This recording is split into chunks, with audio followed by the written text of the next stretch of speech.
This podcast counts as socializing. Halfway through that intro, I forgot that I was going to have to speak. Okay, hello and welcome back to This Podcast Counts as Socializing. I am your host, Kayla, joined by my co-host, Nick and Abby. How are you guys? I'm good. How are you? Welcome back. We finally got our core trio back on set. Ready to do some talking, some socializing, some banter. Some knitting. Oh yeah, Nick's on his knitting grind. I am. What's up with you, Abby? I'm on my PowerPoint grind. I'm on my presentation grind. Hell yeah. I'm on my speaking grind. Hell yeah. I love that for you. That's so sexy. I don't have anything to address with our audience today. We didn't get any more fan mail other than Gabby, who sent both of them during last week's episode. Yeah. That was fun to listen to and be like, oh, yep, there's another email. Yeah, Nick was like, yep, that's the email. Yeah. So just a reminder that you can email us. And we also did not gain our 10th subscriber. So yeah. I don't think that's on us. I think that's on you guys, I think. Yeah, I think we did everything in our power. So now it's like, just up to subscribe, you. Comment. Be sure to hit the bell. That's the thing that people on YouTube say. Going to hit that subscribe button and never listen again. Just let her do it. Just have her do it. My mom listens every week. She listened last week. I saw her comment because I commented on the video too. Yeah, Nick dropped that W in the chat that we asked for. So only one of our listener that loves women. Isn't that crazy? All right. Well, this is an Abby-led episode, so I don't know if you have anything for us before you begin, but I don't. But if you guys think of anything, chime in. That's okay, because you said you had a lot of notes, no? Kinda. We'll find out whether or not I do. I don't know how thoroughly I'm gonna get through this, but I will say, a lot of this is from a previous lecture that I had. I will shout out the lecturer occasionally. So yeah, I do want to say a lot of my notes comes from that. A lot of my notes comes from the books that were presented and meant as readings for that class. And so I want to make sure to give that credit because a lot academic. But yeah, this is a lecture that gave me my own crisis for sure. Oh no. What class was this for? Can I ask? Yeah, so it was a sociological theory class. And it was one of my senior courses, and it was definitely one of the most fun. The professor was really cool. He's just like everybody's grandpa, you know? He would have like a pun up every day in class, like a couple pictures, and you'd like come up with the pun. That's cute. Right, yeah, no, I truly wish to embody him someday. But yeah, so this lecture is mostly based off of the reading called The Social Construction of Reality by Mr. Peter Berger and Thomas Luckmann. And then Peter Berger. Not gonna lie, there's many Berger moments throughout the lecture. It sounds like a Family Guy McDonald's collaboration. Yeah. Yeah, I would like one Peter Berger, please. Is it Mr. Berger or Dr. Berger? It's Dr. Berger. Dr. Berger. Yeah, that goes I knew hard. it would. That goes hard. Would be. Yeah, Dr. Berger. And shout out to Dr. Olson as well, who was my professor. So, oh shit, I have to also share slides. Okay, yeah, share your screen so we can see what you're looking at. Let's hear. I'm slide 1 already. It's okay. Calm down. You got this. And I'll post all of your visuals on our Instagram, so everyone should also go follow our Instagram at This Pod Counts. Yeah. I'm trying really hard not to itch my hand. Good plug. Yeah, do more promo. Google's always be plugging. That's what I say. ABP. Yes, Nick, I know you always be plugging. I don't even know what that means. Just sounds dirty. It does. Here we go. Back to our regularly scheduled programming. The beginning. Okay. So where was I at? You hadn't done anything yet. Okay, gotcha. Perfect. Okay, so, as I said, this is mostly based off a lecture that I had. This is based off of the book Social Construction of Reality by Peter Berger and Thomas Luckmann. I'll mostly be focusing on Peter Berger. He was kind of the main author of the whole thing. But in short, we live in a society, and let's dive deeper into that. We do be living in a society. Mm-hmm. So Peter Berger, I have a question. Yes. Who even is Peter Berger? Who even is Peter Berger? Exactly. You know what? And I have the answers. So, Peter Berger was born in Austria in 1929. He moved to the Americas later on in his sociological career, and he recently died in June 2017. So he was like pretty much in his 90s and like 80s. He was like 80 something, right? What's the math? I'm not doing it, but Yeah. I know. Well, you said recently, and then 2017, and I was like, we're calling that recently still. It was 8 years ago. I perpetually am in like, I feel like 2020 is just my like default Yeah. year when I think of like Yeah. relation to other dates, but you know, relatively recently. Honestly, yeah, we are coming up. Yeah, but in this decade. Yeah, Mhm. yeah, you know. But anyways, he was an American sociologist and also a theologist. He apparently once found the God is Dead movement of the 1960s, which I don't know if found is the correct thing. He more so was arguing against the God is Dead theory. Do you know what the God of Dead theory is?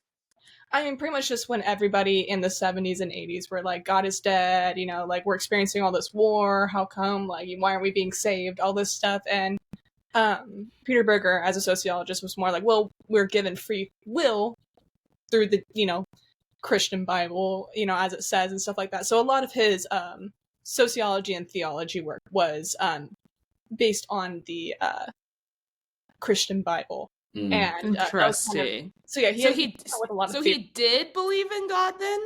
Yes. Yeah. Isn't the God is Dead thing like a Nietzsche thing? Maybe. What's that? Like Friedrich Nietzsche and ETZ, whatever his name is. Maybe. The philosopher. I don't even know the sounds that you're making. Like big sigh. These big dumb women. You don't know who Friedrich Nietzsche is?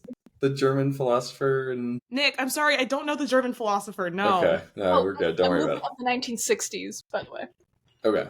Yeah. Are you still googling, Nick, or shall I move on? No, go for it. Okay. I do have one question before we move on though. Is it Austria, 1929. Where was he with the whole Nazi thing? You know, I did try to do a small deep dive to see if the man was a Nazi. Mm-hmm. And I didn't see anything come up, Mm-hmm. but also I did some brief Google searching. So if we're supporting a man we shouldn't be, send us And some. also, let's be realistic, they aren't that upfront about it most of the time. Yeah, he did move to America. He might have moved to America. He did move to America. We'll leave it at that. You know, I think a lot of what he talked about in sociology, I'm talking like apart from his theology stuff. I didn't really like get into his theology stuff, you know, but a lot of his sociology stuff seems to have good intention.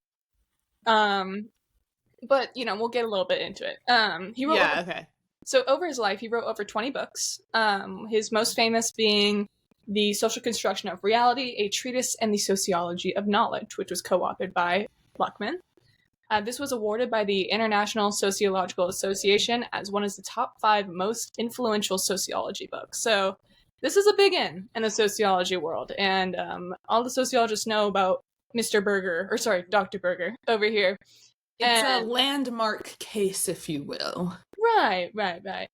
And he was known to discuss the sociology of religion. As I said, he was a theologist. He also studied a lot of third world development and capitalism in modern life. Update: his family was Jewish, and they fled Austria in 1938. Okay, so yay! Not a Nazi. Berger move. So I'm glad we cleared that up because it was really bad. I feel like guys could you imagine you go update and we will not be talking about him. Yeah.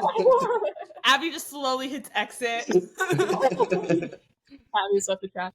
But anyways, he was known to be somewhat of a controversial man within his field. Controversial I wouldn't like heavily weigh on, but he was a Christian Lutheran conservative which obviously influenced many of his views on religion, often saying it was a necessity for social order. Oh, interesting. Hmm. You know, there's commentary on it. He leaves it open-ended, but, like, you know, he definitely had his takes. Mhm. And his takes on social construction don't really stray from bringing light to how religion has affected our reality. So he still acknowledges how it's been used and, you know, how it could be used, but Mhm. and he had his own criticisms of it.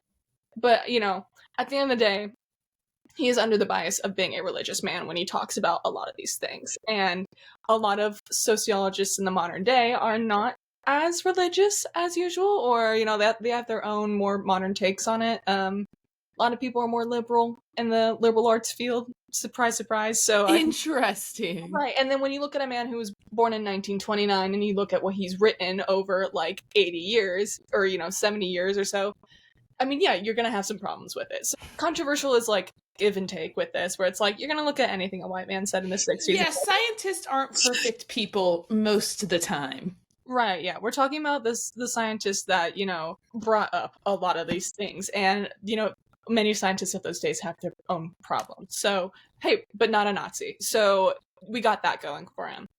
But yeah, mainly The the more bar is so low for You know? scientists these days. Right. But yeah, mainly the more liberal-leaning sociologists of the modern era clash with his more conservative takes, but it does not discount what he has contributed to sociological theory. And also, I'll tell you about what he says about sociological theory, so you can decide for yourself how you feel about it. So yeah, what is... Oops, slide 2. What is socially... Oh wait, 3. What is socially constructed reality? Well, we have two separate kinds of reality, where we have the physical reality, which is like rocks, trees, storms, you know, things in nature that are, you know, that you can touch and see and feel, whatever. Like the physical world, yeah. Right, yeah. But along this same vein, we also have humanly altered physical reality. So like books, you know, take from paper and trees, and we have computers made of like metals and all the other shit. And then, like, I think that might be my favorite form of reality. oh, right, yeah.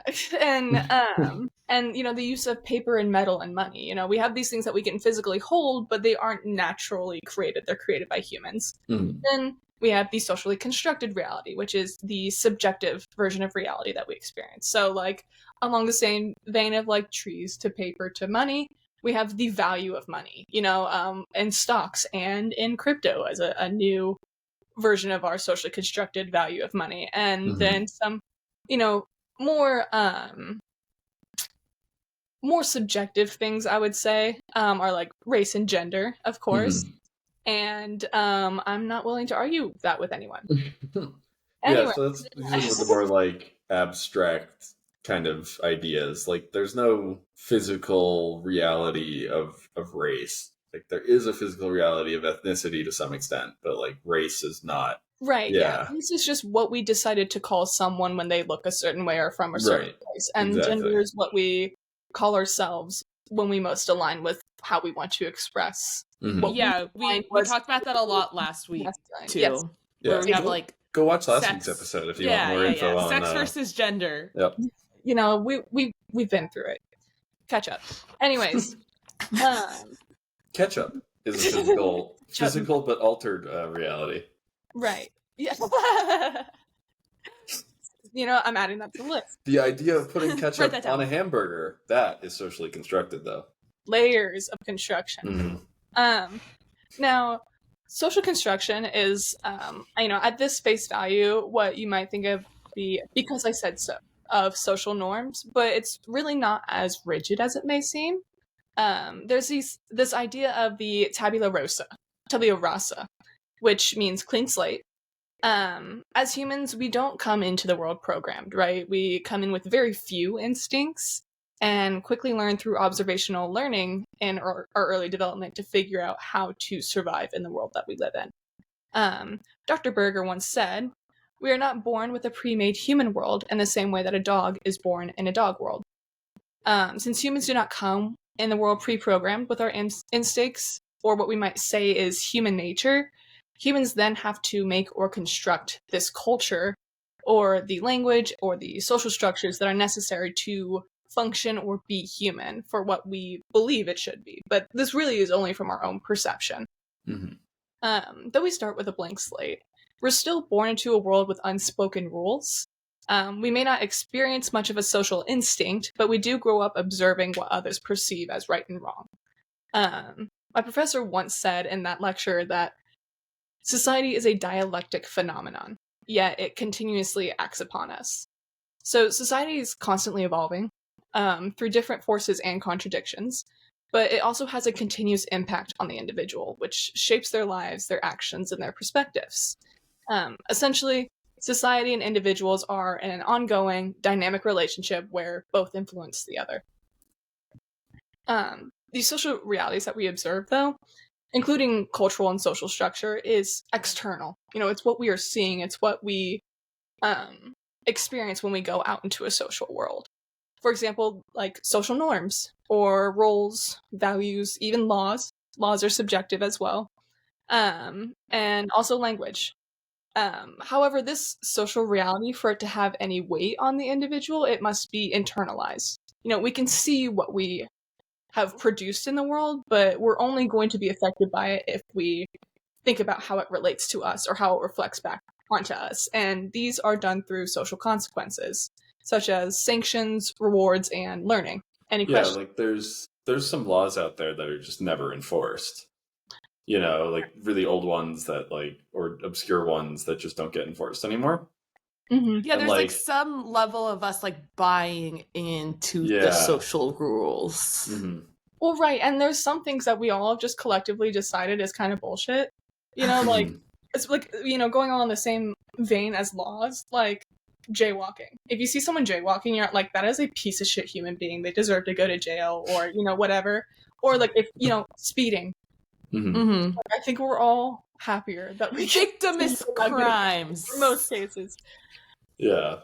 But yeah, so these laws don't come from nothing, It's like, hey, if you jaywalk, you're gonna get hit by a car, or hey, if you speed, you can end up injuring yourself in a crash. These are safety, safeguards that we've all determined is do at your own discretion and don't be too stupid about it, and that's kind of how we've adapted to that law being put in place. Right. And then there's the social, society responds to those laws where, obviously, there's a level of speeding that is frowned upon, right? Yeah. But, a Dodge Charger, zooms past you and all the sauce in your face, and you're like, but if you're going 5 miles an hour over, no one's going to bat an eye.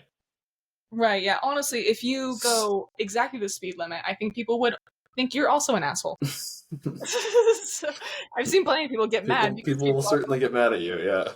It's never been me. I've never gotten mad at someone for going No, I feel like we've all definitely had that reality check of being like, this guy needs to speed the fuck up. And then you were like, oh, they are actually going about the speed limit or 5 miles over. Watch our episode about cars for more info and more of our takes. I think that's an unreleased episode still. Is it? Is it really? I think so, yeah. Oh my God. I don't know. Maybe if there's a big public outcry for the Cars episode, maybe I'll release it. Yeah.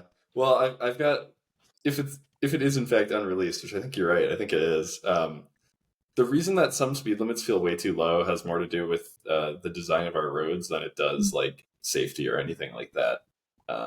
If the most effective way to get drivers to drive slower is to design the road so that it can only be driven slower, rather than to just put an arbitrary speed limit in place. Yeah, no, that's very true. And so, it wasn't someone that's a 30-mile yeah, the physical reality of having trees and stuff along the side of the road, narrower lanes, all of that influences the driver to slow down more than the constructed reality of a speed limit.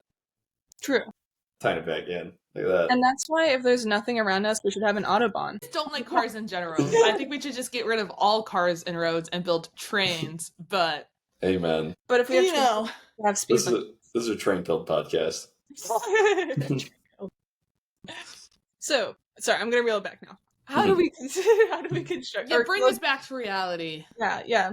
Bring us back to the social reality. Socially, we love and support trains. Wipe that slate clean.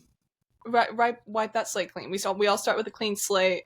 it's really just what is enforced onto us after birth that we really truly internalize. Now, how do humans construct a social reality? William Isaac Thomas, W.I. Thomas, perhaps, in the 1930s wrote, "Something is real if it is real in its consequences." This is how my professor modified Thomas is saying. It's basically if people define something as real, act if something is real, then it will be real in its consequences in the form of rewards and sanctions. It was real to me! Or just to me. But yes, at the same time, though, social reality is external to any one individual. You cannot just wish it away. And social reality has real consequences, just like a physical reality. So, you can't just be like, whatever, everything's subjective, I can do whatever I want, and then go murder someone. There's still some social sanctions in place that we have all deemed like, hey, maybe don't be a dick to other people, or like, hey, let's, not harm other people, and these are very real moral things I think most people agree with, and if that line, people are upset, and like rightfully so. Right. And there's like important evolutionary reasons behind like social ostracization and stuff like that. Like if you do something really heinous, like that greatly affects the group's, ability to act cohesively, then you're probably going to get ostracized from that group.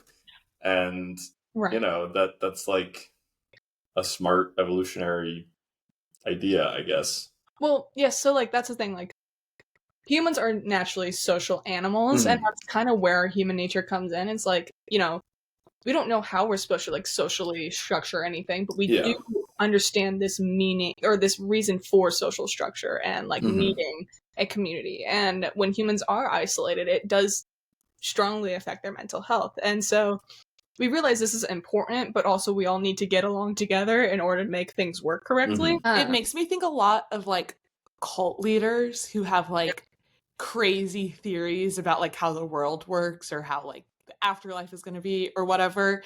And like oftentimes you hear people like talk about after their death or after like the cult is dismantled or whatever, is like, did the cult leader actually like believe in these delusions, or were they like trying to cultivate power in some way? And a lot of times I feel like it's like a little bit of both, where it's like they're trying to cultivate power and they're building their reality to a point that they then also believe it. Like, which comes first, I guess? Like, did they believe it and then did they believe it and then they made other people believe it, or were they making other people believe it so much that they then believed it themselves? Yes, right. Well, I can't remember what the term for it in psychology is, but it's basically like a moral dichotomy, where it's like, I'm behaving in a way that I don't believe in. And your brain really like does not like that dilemma. And so it will naturally justify your behavior. If you do cognitive dissonance? Yes, thank you. Oh my god, cognitive dissonance. So what did I say? I don't know, something vaguely close to that. Something close enough to get Nick there. Yeah, like, exactly. Dissonance, yes. Like our brains really don't like to act different than we think. And so like I think you are correct. Like it is just a little bit of both of like we can come up with our own lies, but if we behave that way for such a long time, we really truly start to internalize it and believe it. Yeah, this is it's a more individual version of this social construction. But I will take a slight pause here. There was a name in my notes that like kept coming up, and I like could not for the life of me figure out who this man was. Like I was Googling everything. I literally went into like the scholar section just to see if like who was published and like published in like the 1960s or whatever, and I was like, I can't find anything. And there's like literally somebody's like, no, there's no person who was a sociologist with this name. And then I fucking remembered that my professor loved to third person reference himself in lecture. And so oh my god, he was just talking about himself. Yes, he'd be like Dr. Olson's version, and I was like, who's Dr. Olson? Because I forgot. So shout out to Dr. Olson. Apparently unpublished. That's funny. He's published, but like more recently, and because like you were like looking in the 60s. Yeah, it can't be anyone now. Like it has to be someone like a figure that Right. That's so funny. But he's retired now. But he was an awesome lecturer, like I said before, and I really enjoyed your wholesome content. But it's kind of crazy how after I realized that, I had like my own little like socially constructed moment of like this of like it was written in my notes like that there was this doctor who had commentary on sociology, so I was like, has to be someone famous that I like should know about.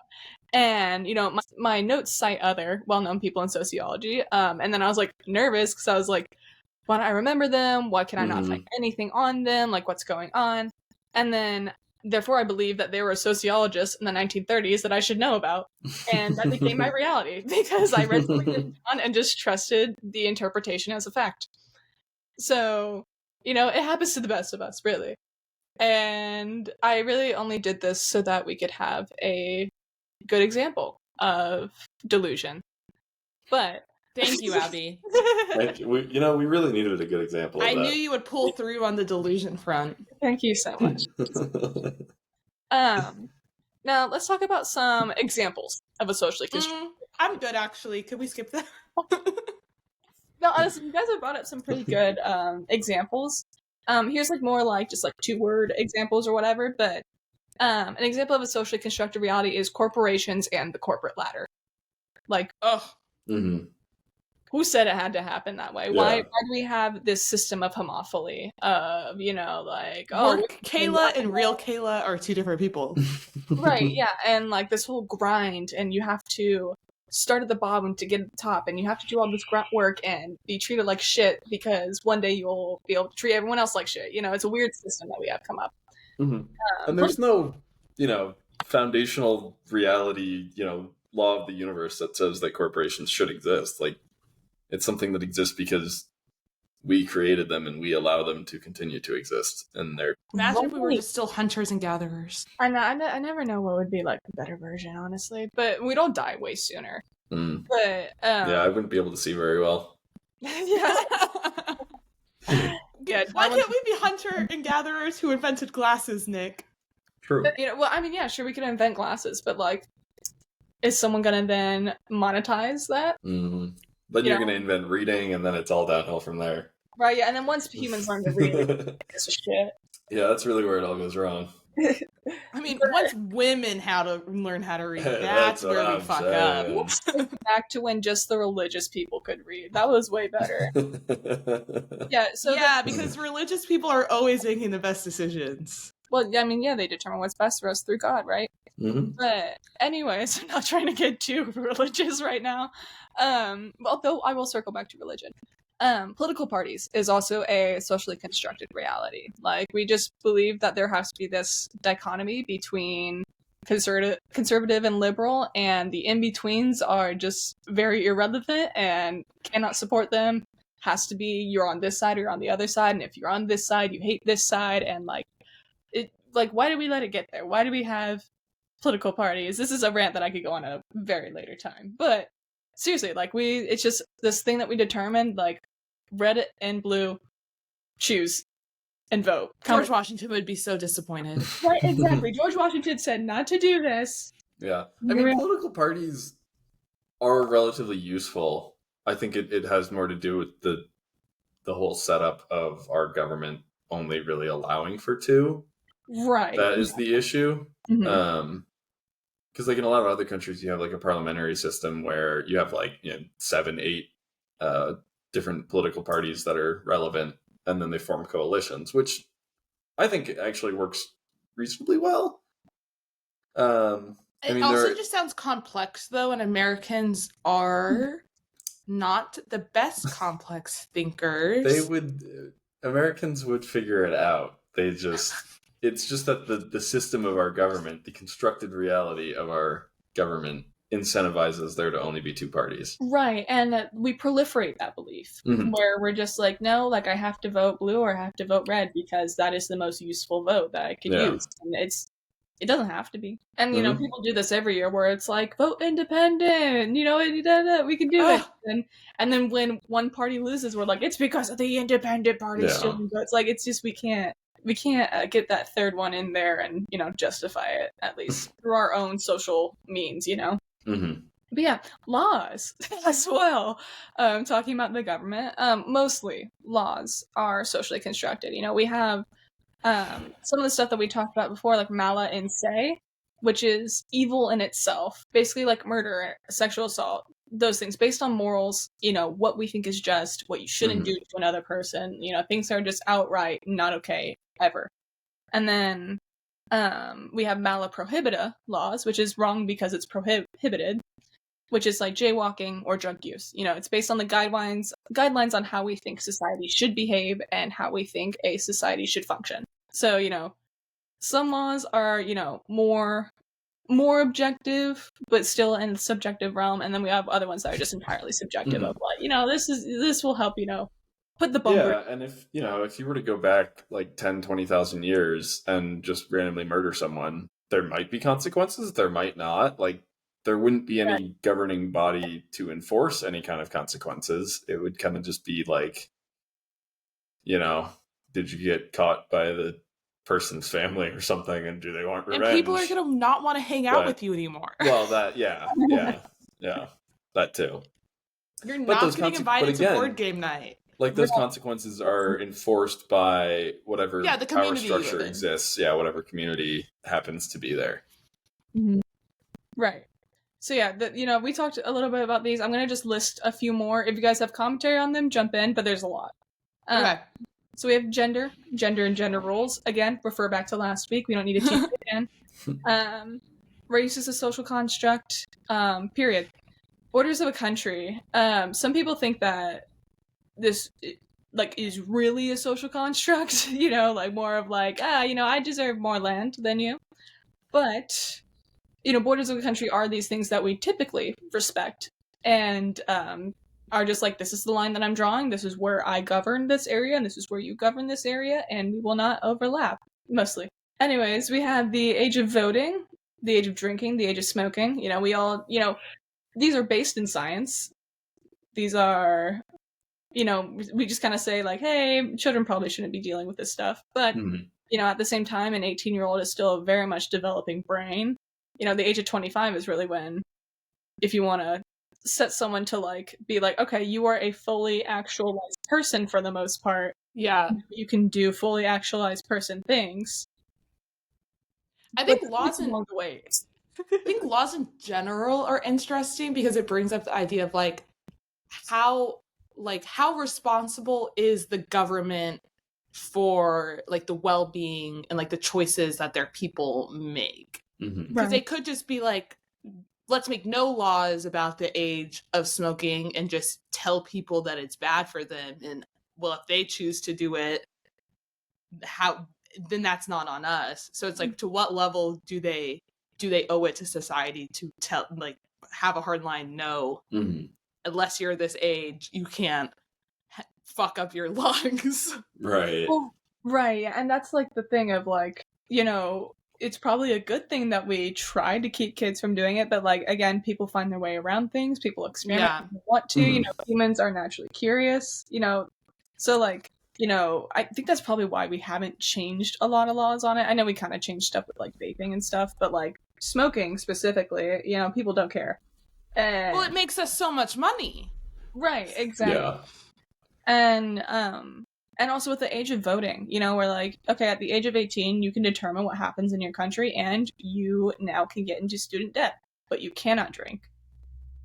And that's just like, sure, okay, that's what we believe it should happen. Your brain's fully developed enough to go like hundreds of thousands of dollars into debt. Also, not fully developed enough for a beer with the boys. Right, exactly. Citizenship is also a socially constructed reality. We just kind of say, you're a part of us now. You're not a part of us. It's really up to the government to determine who is and is not a citizen.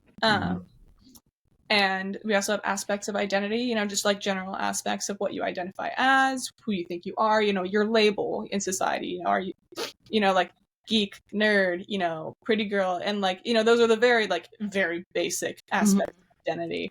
I also, sorry to go back, I also think citizenship is interesting because you can like file some paperwork and change it. Like in each nation has its different laws about if you can or can't file that paperwork.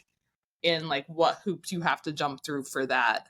Yeah. Right, and for different people coming from different countries, they can just Yeah. have discretion of like, no, you need to do more paperwork, or no, we actually don't think this is correct. There's a lot of people out there too who are considered stateless because they like are citizens to exactly 0 countries by some odd circumstance of birth and or countries changing and collapsing and all kinds of weird stuff happening.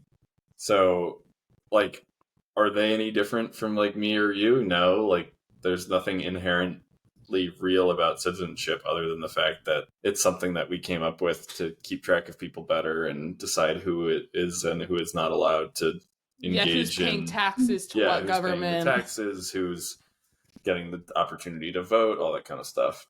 Well, yeah, when we say where do you come from, we don't say I am a citizen of. You just say like, oh, I was born in this area, I moved to this area, Right. you know?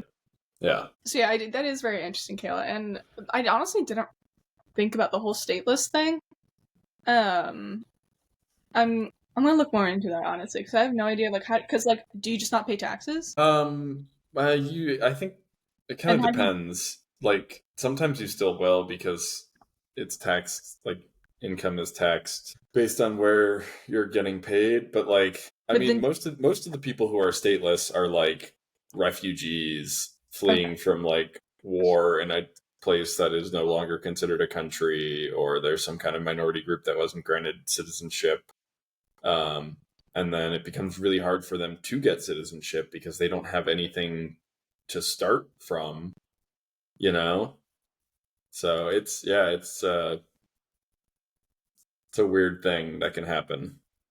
Interesting. Okay. Well, yeah, very socially constructed. You know, if we can have also a no or an N/A answer. Yeah. You know? Yeah, not Yeah. applicable. Yeah, and then, you know, we have marriage and who we think can and cannot be married. And then we have ownership of property. You know, I paid money and I have a paper that says this is mine. And, you know, you can also say that with marriage too. But now, now I'm going to mention this because I found it really funny when I was going through my lecture notes that these were the 2 examples. And they were literally given like the only 2 bullet points listed in sequence. 2 human things that are not socially constructed. How many calories someone must eat in a day to survive, and death. Yeah. Okay. That is true. Yeah. Fair enough. I was like, were we listing like examples in class so it's just like 2 different thoughts came in, or was that just me listing it in lecture? Like how much you gotta eat in a day and die. That reminds me of that, like, you know, that famous quote that's like 2 things in life are certain, death and taxes or something like that. Yeah. Oh yeah. But really, taxes are socially constructed, so Yeah, right. they are insanely, you know, they're very pervasive. Very high social repercussions if you do not pay taxes. But Yeah. what you just said made me think of all women do is eat hot chip and lie. Yeah, so yeah, that was just something silly. Now, so for the social construction of reality in Berger terms is a 2-way influence. First, we have humans who do the construction, which influences our social reality, and then we have our social reality that shapes and constrains norms, which then influences human behavior. So, I mean, as you can see in this depiction here, like it really is just a cycle of us perpetuating our own beliefs and not really questioning where the originality of those beliefs came from. Like we really think like, oh, I have to behave this way. A lot of us experience a lot of anxiety to have to behave a certain way. And we don't think like back to it's just because someone said so at some point. Like literally someone just started doing it and then everyone else started doing it and that's why I have to do this now. No, I do often actually have these thoughts, and that's why being alive is such a burden to me all the time. Right? And then I say shit like that to my psychiatrist, and she's like, "What do you mean by that?" Typing furiously. Right. I'm like, this is not. And to me, I'm like, this is not a concerning thought. This is just like objective truth that I'm pointing out, and I'm sorry that to you it makes me sound like I'm gonna kill myself. Yeah, I think it's really interesting to think about like social structures from like an evolutionary side, right? Like they're like self-replicating. I mean, you can kind of call them like social organisms, I guess. Well, But there's like, hierarchies in other like mhm, animal communities. Like Mhm. apes do tend to have some version of yeah, hierarchy, you know, and like people fighting for territory and stuff like mhm, that. That's very akin to how animals react. right. But like, what I'm trying to get at is like these like power structures and a lot of these social constructs like perpetuate themselves because we're teaching them, you know, consciously or subconsciously to the next generation, and then they go on to, you know, continue treating them as if they're real. And so like you kind of get these like ideas like religion or government, et cetera, that don't have any like basis in reality, but that exist and perpetuate themselves by reproducing through each generation of humans, which I think is really neat to think about.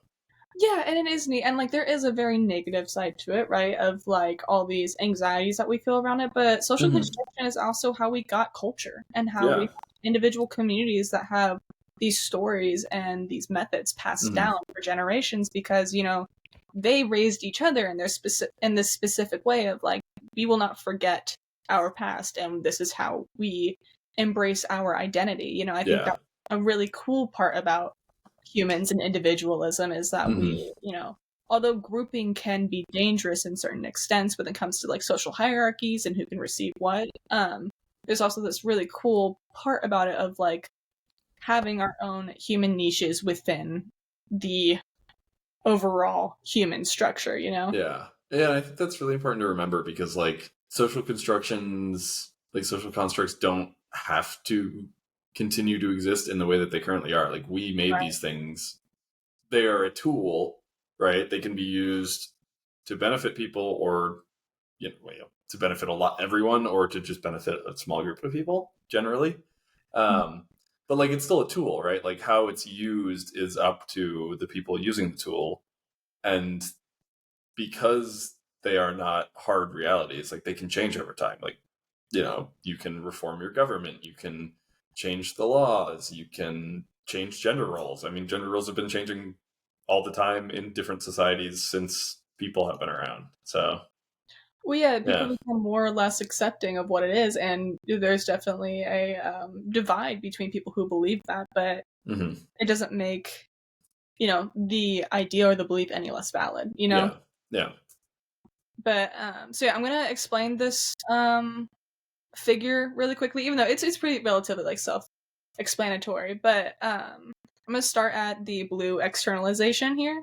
So externalization is the idea that we perceive, right? It's defining the social reality as real because of what we see, and then acting as if that social reality is real because we see others behaving that way, right?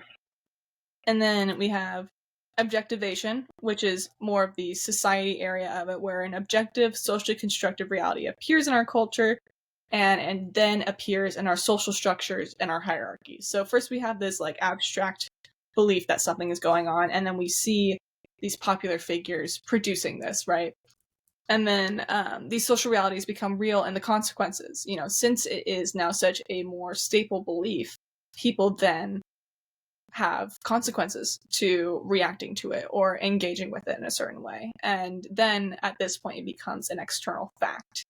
And then the next step is the internalization, which these aren't really like step 1, 2, 3. Like it all just is one cycle. Like there's like truly no place where it started. It was just like one day it just happened to be something that became a fact. And it's because it just was in society for a certain time. You know, it's a very abstract way of like thinking about how it came above or came to be. And it's also kind of a bullshit way. Like when I was in this lecture, like part of the crisis I was having was like, so nothing's real. And like, you know, like, so like what is my reality then? And why am Well, I everything's as real as you allow it to be. Is well, the right. answer, I guess. No. Yeah, you know, big like, you know, I remember I was texting our friend Lucas at this time being like, I'm not okay right now. And I went back into those texts and it's at the latter half of this. I have some of those because I was blasting thoughts, you know. Oh my god.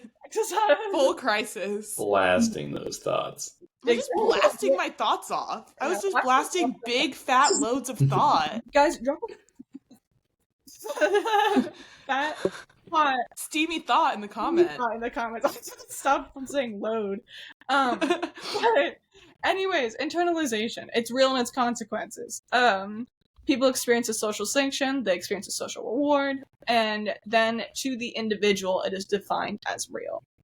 And so yeah, it's just this one giant cycle that we don't know where it started, we don't know where it comes from. You know, we have most an idea of like where a lot of our beliefs were imposed onto us, but it really just the bullshit at the end of the day was like someone more important than another person was like, this is how you're gonna behave, and the other person had to because they wanted to stay alive. Yeah, yeah, exactly. It was a survival instinct.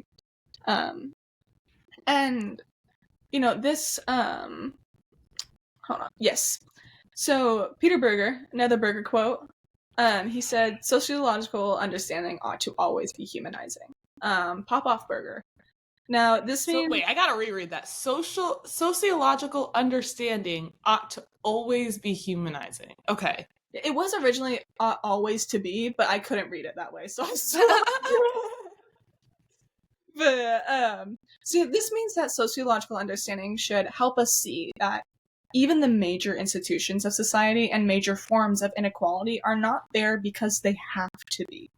You know, they're there because certain people have made them continue to support their existence. And I will say this point is going to get repetitive, but, you know, this is the social construction of reality. And, you know, we're just kind of diving deeper and deeper into these layers of it.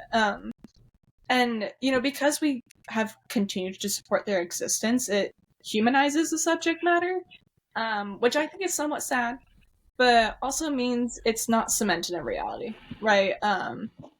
It's a human byproduct, but it doesn't have to be the end-all be-all human byproduct.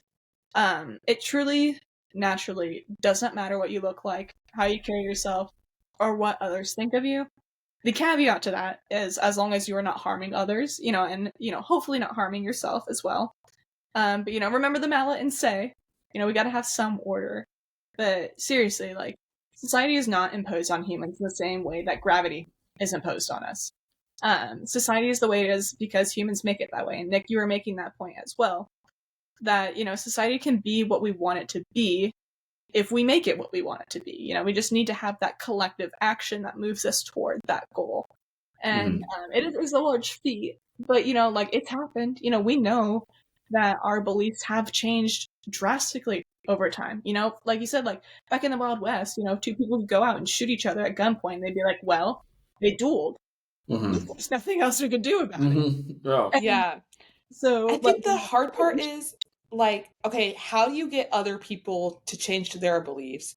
And then how do you come to the decision that, like, one is better than my way of constructing reality would be the better way, and therefore I should try to convince other people of that. And this is how we get cults. Right.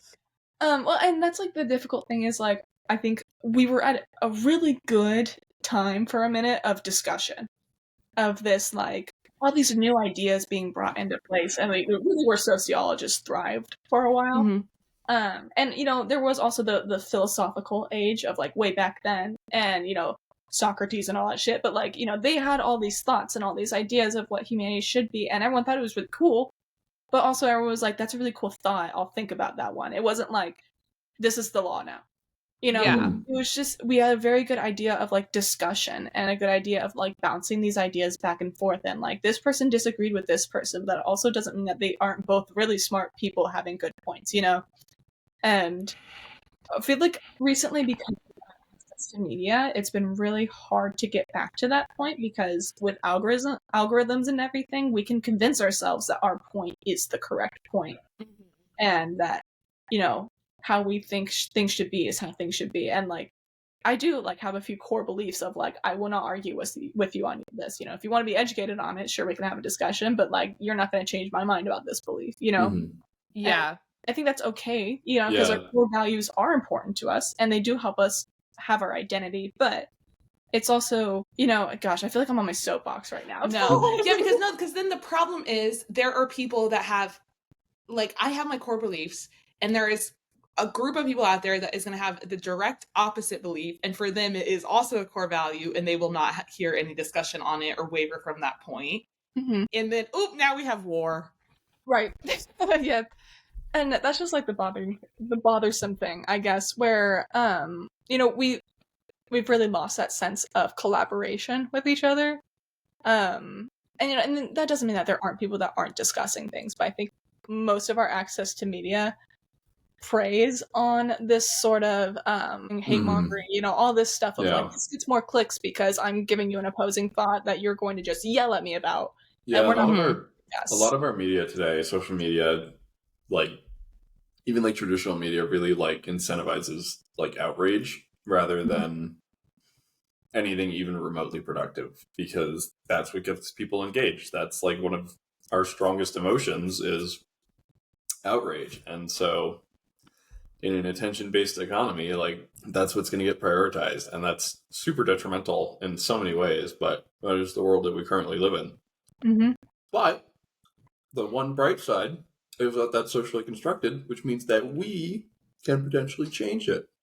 Right, exactly. Yeah, no, and like this is like the point that I'm trying to like constantly repeat, is that like this isn't permanent. Like when I first heard this lecture, I was like really pissed and like having a huge like crisis, like identity crisis moment of like all my social anxieties are invalid, or all of them are valid. It was just like, gosh, this is why I've been feeling this way and all this shit. And then, by the end of the lecture, I was like, okay, but it doesn't have to be like that. Like, I don't have to perceive it that way. And that is, this can be anxiety inducing, but it can also be freeing, where it's like, yeah, sure, this is how things have been, but that doesn't mean that's how they have to be. And that's the overall point that I want everyone to take away. And when you look at like the amount of progress that has been made just in like the last 60, 100 years, right? Like 100 years ago was 1925. Like women were not allowed to vote. Women were not allowed to own property.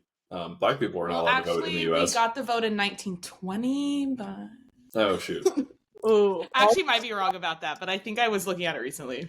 Was that right? I do believe it was like 1919 or something like that. Okay, sorry. Women were not allowed to open a bank account. Like, black people were not allowed to vote. All this stuff. Yeah, we still had miles to go in women rights. Yeah, I was just being facetious. Your point is still valid here. My bad. I'm sorry for being... Still love women. Just not as much as we thought. And during Women's History Month, no less, Nick. Oh, really? Yeah, God, what is wrong with me? I probably got the longer phone too. But I know, I'm like saying all this way more confidently than I should be. Right, yeah. Now, and to Nick's point, I literally have on my next bullet point, if it's human-made, then humans can change it.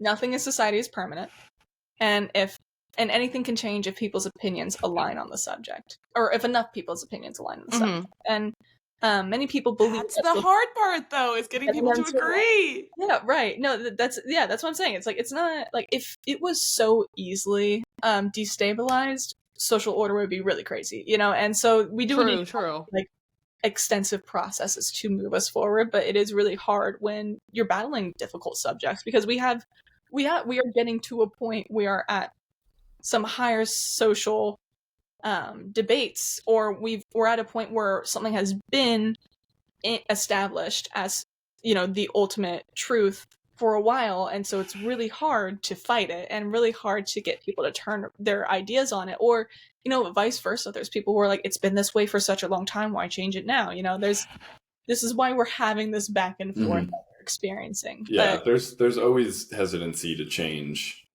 in any social setting, right? Because humans love to change, but they also love to be comfortable, Yeah, and change is scary. Right. And many people believe that social reality is a given, but this is incorrect. It isn't human nature to always be. It is human nature to improve and to evolve for the better survival of every human being. And I think like some part of that survival instinct is like we are a social, community-based, set of animals. However, we still have this individualistic part that we get raised in. And so it's like it's this battle between community and what's best for the individual, because like what's best for my survival isn't always best for everyone else's survival, but do we want the community to survive, or do you want yourself to survive? That's the I think the Darwinism of it all, of like how to thrive in a society. But But because we come into this world unfinished, humans are forced to create this social world. We don't have these set rules or a set way to behave, so we kind of have to have our own methods of creating our community. And there was one student in lecture at that time where I literally wrote this quote down from them because I was mid-crisis and they exactly what I was thinking. But the student said, it is crazy to think about how we invent society and its norms, and then we let those dictate our lives. We are controlled by our own creation. And I'm sitting there like, oh, fuck. Like, it's a really, like, weird thing to think about. And that's kind of, like, another point that I want to bring home, because, like, this was really something that, like, fucked with my brain, was, like, we are controlled by our own creation. Oh my god, Abby, do you ever have a lecture on free will? Because I feel like that would send you spiraling. No, I mean, like, free will, yeah, like, oh yeah, like, what is free will and all that? Yeah. I mean, or do we even have free will? Right, yeah, sociologists love to talk about that shit. And that's, well, not just sociologists.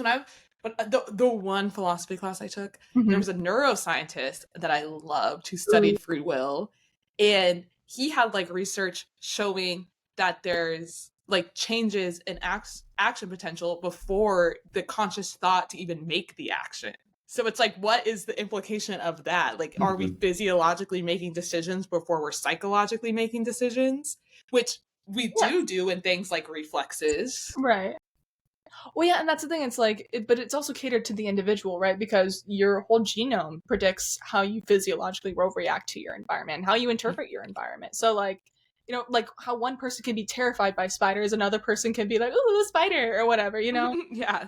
And that's, that's our individuality, and but like, your reaction to that is like, some people just have an inherent reaction of like, I do not fuck with them, and some people have an inherent reaction of like, I am very intrigued by this thing with 8 legs that's hairy and crawly. I don't know why, but that's, so yeah, you're right. Like, people grow up with an affinity towards certain behavior, and whether or not that actually is free will or if that is like your programming is probably not for us to discover, because I feel like if we got that knowledge, people could take it in a very bad direction. Well, there's like also there's kind of the paradox of free will, where like you can never actually know if we have free will, because we could just be predestined to think that we do, in which case the whole conversation doesn't matter anyway. You know what I mean? And this so like, I kind of feel that way about the conversation in general, because it's like, if I am in a simulation and I have no free will, well, it doesn't matter, because my reality is the simulation, and I will just continue living as that if I reality. do have free will. Yeah, exactly. So, like, it doesn't affect how I will live my life one way or another. Yeah, like, because I have no choice over it. Right. Exactly. But like, I can't just like, and like sit here, because also I lose money. Also, if given the option to like jump out of the Matrix, no thanks. Right. So how it looks on camera. Like, that'd be better. Yeah, I mean, I really think that the third-person omniscient perspective is pretty cool. I would love to spectator mode like you can in Minecraft. That would be pretty cool. Yes, be an amorphous blob that just kind of perceives the society. That would be great. To not participate, but unless you're participating, and then you could not have like you a would delicious ultimately bite of cheesecake. Wait, I missed what you said, Nick. I said then you could not have a delicious bite of cheesecake. This is what I was gonna say. People say good things and be like, well, so it's good. I feel like you fall into the vampire paradox, where you can live all the life you want, but you're never living. Right. No, and that, I also live in the vampire paradox, because I never know what it's like to feel true warmth from your blood. See, I'm making my way there, guys, and you just just need more sweaters. Yeah. One of these days, we're gonna hook Abby up to like a heater. Like, plug into her vein. It's gonna go through a heater and then back into her vein. It like heats the blood up to like circulate throughout her body. I have blood here right now. Nice. Yeah, I just need like a heated blanket that like has a little battery pack, and I just wear it as a robe. Ooh, wait, patent that. NASA has these like cooling vests that they wear on spacewalks that pump water through. like cold water to keep the astronauts cool because it gets like really hot and sweaty in there. Well, No. I feel like that would make me piss myself and I wouldn't even know. You don't feel the wetness though. You just feel the coldness of the water. Mhm. Oh. Yeah. God, Abby pissing the $50 billion spacesuit day one. I know it'd be so funny because you take the spacesuit off and then you'd see that like some of the like sweat and like water is like slightly yellow and you're like, did I piss myself? Yeah, they're gonna be like, you're gonna be like, can we dry clean this? Well, I think they also wear some form of like astronaut diaper or have some kind of like thing that they pee Catheter? into as well. Yeah. I don't know if it's a catheter, but I think it's like an external. Astronauts are just up there pissing their pants, Nick. Yeah. How long are they in those suits for? Sometimes like 8+ hours. You can hold it for 8 hours. No. You also have to be like constantly drinking water because you're True. sweating like crazy in there. Damn. Do you feel the need to pee as often because gravity isn't really like weighing on your organs as much? Like, But you get the sense to pee not because of gravity, but because of the stretching of your bladder. So your bladder's still gonna stretch. Right. Yeah, you're right. I bet you metabolize like worse though, you know? There's just not as much like moving force. I think that is true. The constriction, yeah. That sucks. That'll have to be another episode. Right. No. Yeah, we need a spacesuits episode, Nick, where you can talk about space diapers. Can you jork it in space? These are the I important don't see why not. These are the questions that no other podcast is talking about. I don't see why you can't jork it in space. Like, I don't see how gravity is affecting that. I have so many questions, but I'll save it for the next podcast. Okay. In space, no one can hear you come. That sounds like a Pornhub video. I mean, that is the like the little blurb from the Alien movie. Yeah. It's like no one can hear you scream. I thought it was like no one can hear you. I would watch a movie where the tagline was "No one can hear you." Never mind. No, I wouldn't. I don't think I would enjoy it. As soon as I started saying that, I was like, There is a link with that. Yeah. As soon as I started saying it, I was like, that's not something I would enjoy. It does actually, sound like that's an like alien. not even up my alley whatsoever. Yeah, I'm pretty sure the alien porn parody would be like, in space, no one can hear you cream. Like, that's probably just what the title is. Yeah. Yeah, no. Sorry, back to the episode. That was really good. We'll let that sit for a minute, actually. However. God, I need some fan art of that. No one can hear you cream. Oh, Kayla, you're going to get literally just porn. Yeah, I'm working on it right now, actually. Drew out porn for me and sent it to me, I would appreciate that. I would that's so flattering. Send Kayla your fan mail. Yeah, my email once again is thispodcounts@gmail.com. The Gmail's gonna end up on an FBI watch list. Okay, so well, I'll keep monitoring it and let you know gotcha. if any concerning content makes its way through. I had a transition previously planned, and now it's gonna fit in very weirdly. But I'm just gonna do it the way that it is. Commit to it. I will now be introducing a scheduled televised break that we will be calling Marx's Remarks. Yeah. I love that. Marx's remarks. Yeah. There is a man by the name of Karl Marx. Now I know that, I don't. Sorry, pause. A communism podcast called Marx's Remarks? There probably has to be.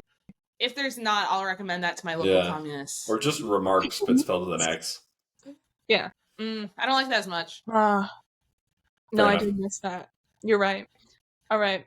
Well, I don't want to scare some people, but there was a man who was a sociologist who contributed a lot to sociological theory, and maybe some of you are scared of him because he's calling you out.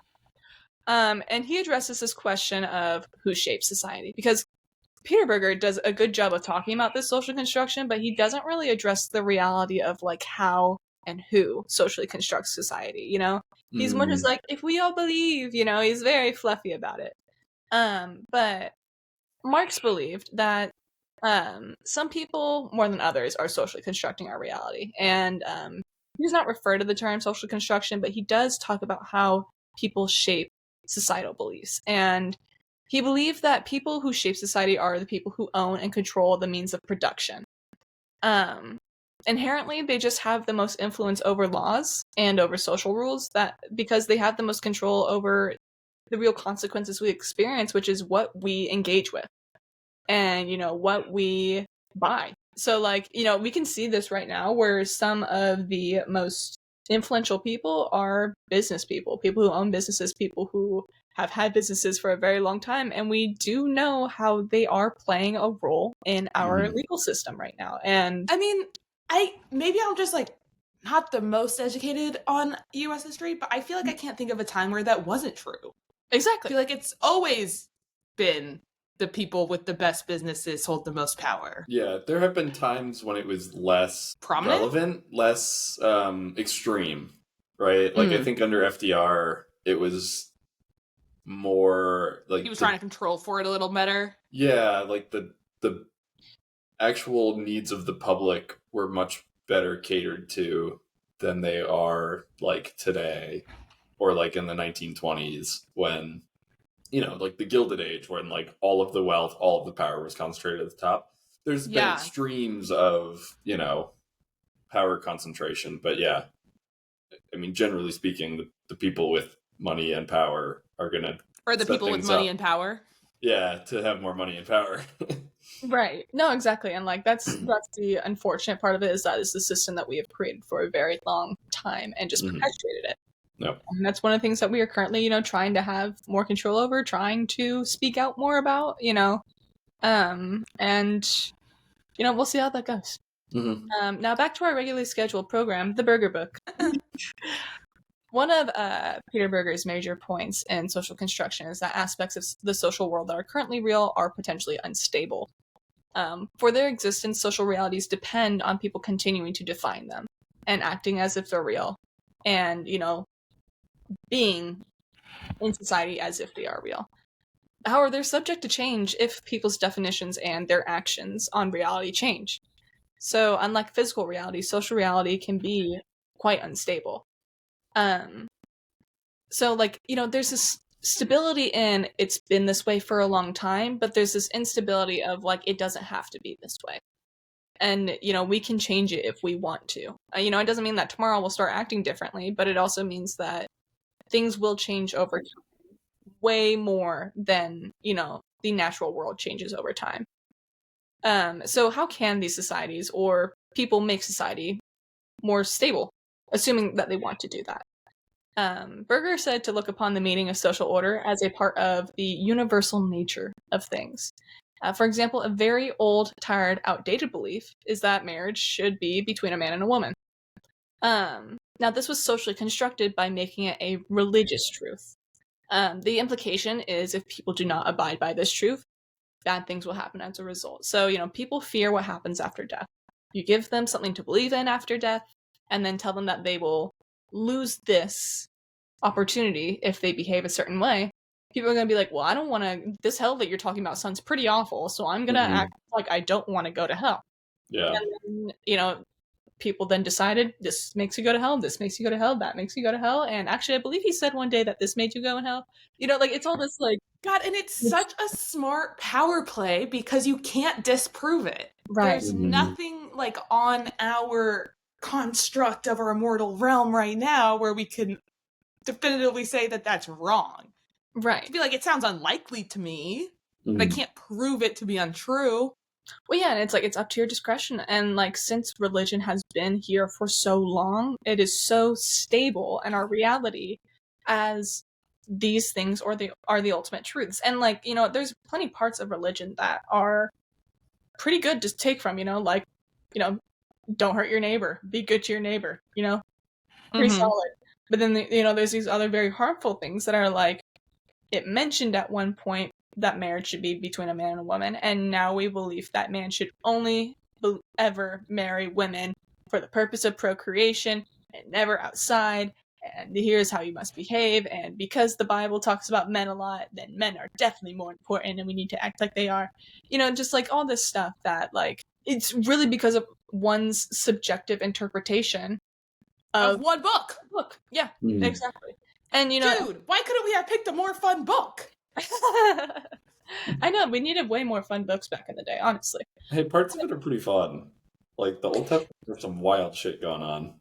Nick, tell me about some of this wild shit. I've actually never read this book. There's a lot of like murder and like intrigue and Yeah, there's murder. There's a lot of the oldest parts of like the Old Testament too are like poetry and stuff. There's like some there's like some erotic poetry I think in one of the Ooh, as some someone of who's a it. big fantasy reader Mhm. and loves some erotica, I do genuinely want to read the Bible someday, like going into it as like this is a fantasy novel and just see how I feel about it. Well, the Bible's really hard to read, like left to right. You know, like Mhm. it is gone by perspectives. You know. Yeah, there's hundreds of different authors, thousands of years of revisions, and all kinds of stuff that you kind of have to pick through. Right. But yeah, it's an interesting work. My Goodreads entry is about to go off when I finish it. Oh, right. I think you should do it. I think you should just read it as a fantasy novel and see how you feel about it. Yeah, I don't know when I'm going to be at a point in my life where I can set aside that I'm expecting to experience anguish. Mhm. I'm expecting it to not be a good book. Yeah. You're gonna have to get But- one of those like daily Bible verse apps. Just read Oh, like one I verse think a I'll have day. to get like a junior Bible, no? Like to help me like understand it. So I do. How No, hard the is it to junior- read? The junior Bible's gonna whitewash everything. Right, If yeah. you want like True, to I actually want like the fully real understand experience. the context and everything, you need like a critical edition, which has like notes about word usage and translation and all that good Like stuff. a no fear Shakespeare type thing. Sure, probably. Yes. So my dad actually has a book that will go through the Bible and refers back to the historical moments. So like the historical. Ooh, that's cool. So if you want that one, I can send it to you. He's been trying to get me to read it for a very long time. I don't want to read it through a historical lens, so I want to read it like it's like the Lord of the Rings. I see.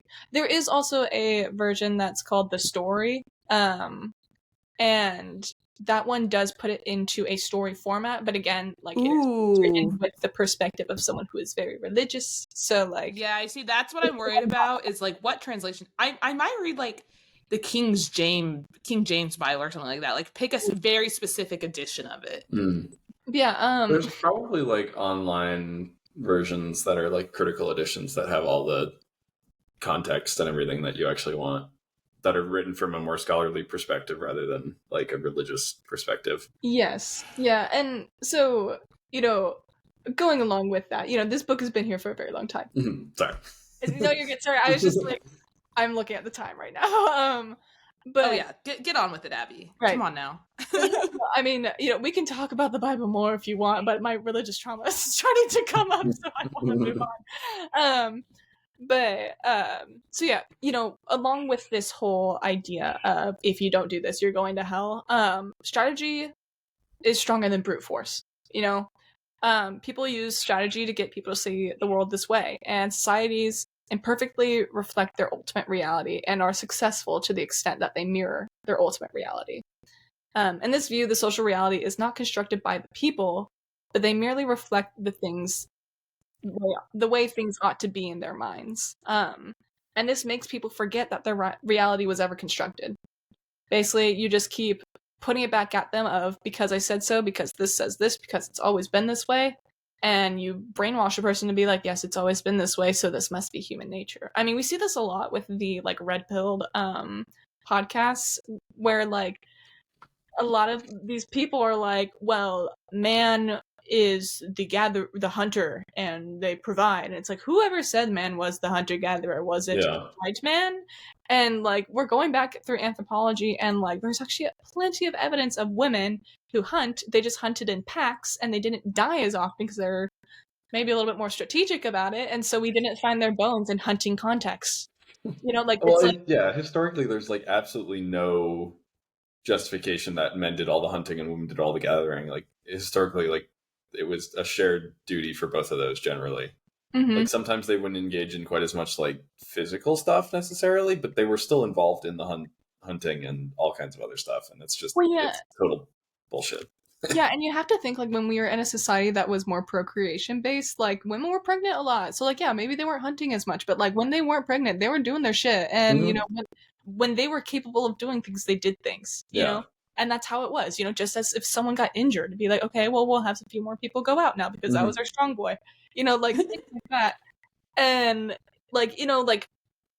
but again, that's all subjective. We have no idea. We just can only interpret the history and our past as we observe it and as more evidence comes. And it's weird that as more evidence has been coming, the more we've been fighting against it with this whole thing of there's a lot going on with finding a lot of people, indigenous peoples, death sites and being oh, they had murder weapons, so they were murderers and really violent. And then it was actually, no, their way of fighting was much more peaceful and a lot more respected within their cultures. This was, people collected these things from their remains, not as a way of brutally showing off their kill, but more of a form of respect between the two communities and stuff. And I wish I had a better example come to mind with that, but I digress on my anthropology diversion. But we really only believe, or everything that we look back on in history and everything that we believe to be true with history comes from a bias and has always been interpreted from a bias, and we will continue to interpret things with a bias because we are human, and people take advantage of that human bias by reflecting things back at them and saying this is what your reality is, and it's because it's always been. And this is the idea of ultimate reality. And in this way, the ultimate reality is above your social reality. So even if you're hey, where did this come from and stuff, someone will still say, this is the ultimate truth. Don't question it. It's the ultimate, this really is the because I told you so argument, And people sometimes use God or gods or religion as this ultimate reality. I was gonna say, I feel like religions are really good at that, well, because I said so argument. Right, exactly. And this is why it's lasted for a very long time, why religions are ages old. Yeah. And everyone a lot of societies have always created something to believe in that is higher than themselves. Yeah, and it's also with religions, the ideas that work and that are really effective at getting people to believe them tend to stick around. And then you also have some element of religions that are able to adapt over time tend to do well as well. That's why Christianity has been able to become so ubiquitous, is because it was able to adapt and absorb a lot of local traditions that it was kind of taking over from as it spread across the globe, as well as the conquest and hell aspect of it. That combination has made it very easy to spread. Mm-hmm. Well, yeah, a good example of that with religion adapting is that the Christian, well, not Christian, but prior to Christianity, those religions that were based on that context of God were very much perceptive of other religions going on. You have to think that a lot of the Greek and Roman stuff were happening similar times, and when you compare them, they were very sexually liberal. They were very free. They talked about sex and sexuality a lot. They didn't have a organization of who should be having sex with who, or what couples should be what, or who should be roommates with who, if we look at how history has been framed. And a lot of the sexual behavior beliefs that have been embedded in the Christian, or later on Christian religion, was a reaction to that. And it wasn't just, oh, this is always some people in their belief of their religion believe that, yeah, that's what the religion has always said, that's what the text has always said. But there is a historical basis of when this sexually liberal stuff was going on in other religions, this religion became much more conservative, and it can be seen as a strategic way to other yourself and be different or higher than others. And that's how you can get something to, proliferate and as its own thing and not being similar to others and getting lost in the background. But I'll digress from that point.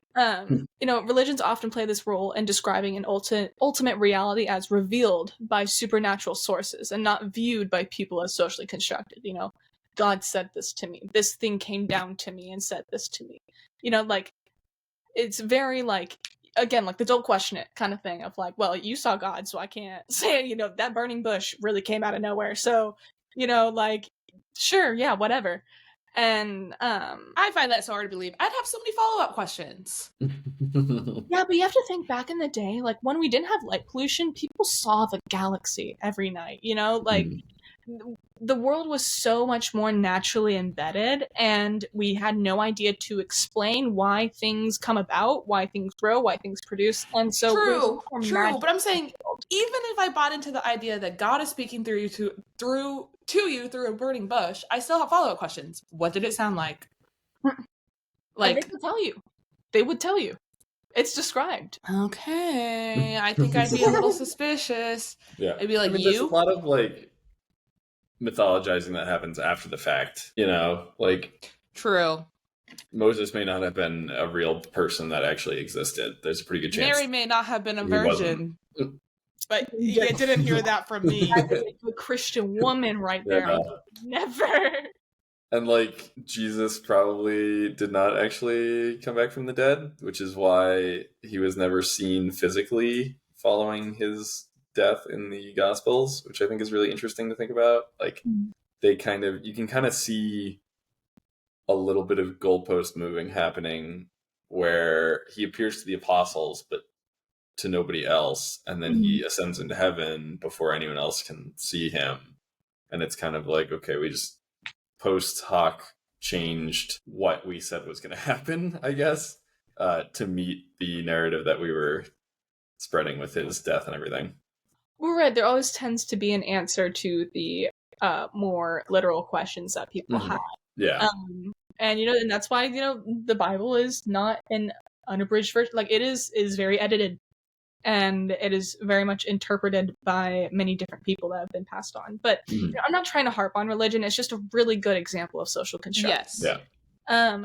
And, you know, these religions also function to stabilize social reality by legitimating or explaining and justifying their beliefs, their practices, their norms, to explain why society should be the way that it is. You know, like, again, I said, love thy neighbor.